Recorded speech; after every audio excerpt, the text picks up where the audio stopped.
Hapa nilipo ni katika eneo la Harambee kando ya msikiti wa Makadara, na hapa nilipo ni labda kujibu tu maswali mengi ambayo watu wengi wamekuwa kiyazungumzia. Watu wengi wametaka kuyajua labda ni vipi kuhusu imani ya Kiislamu, labda dini ya Kiislamu iko vipi, na hapa nimekutana na dada Muislamu. Atatujuza majina yake. Labda uanze tu kwa majina na utueleze kwa kifupi labda ni nini ambacho unajivunia kuhusu dini ya Kiislamu na ni vipi unaipenda imani yako. Uanze kwa majina. Naam, asante sana. Kwa majina naitwa Asia, mkazi wa hapa Makadara, msikiti uliopo hapa karibu.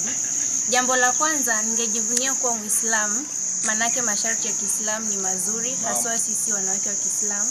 Tunaambiwa kwamba tujistiri, tunavalia mavazi marefu, sio kama jinsi unavyoona wanawake wa dini zingine ambao wanaruhusiwa kuvaa mavazi mafupi. Sisi katika dini yetu tunaruhusiwa kuvalia mavazi refu pekee yake.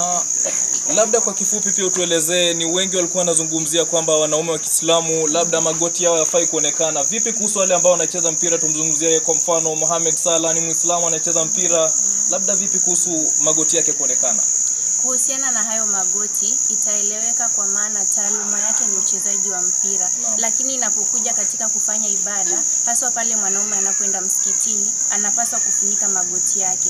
Lakini anapokuwa nje kama uwanjani anapocheza, inaeleweka anaweza kuacha magoti yake nje. Naam, shukran kabisa hapo studio. Labda nikirudisha kwako, mengi yamejibiwa, labda watu wengi wamepata kunufaika na majibu ambayo amepeana. Endelea kutegea runinga yetu ya Voice of Siga upate mengi.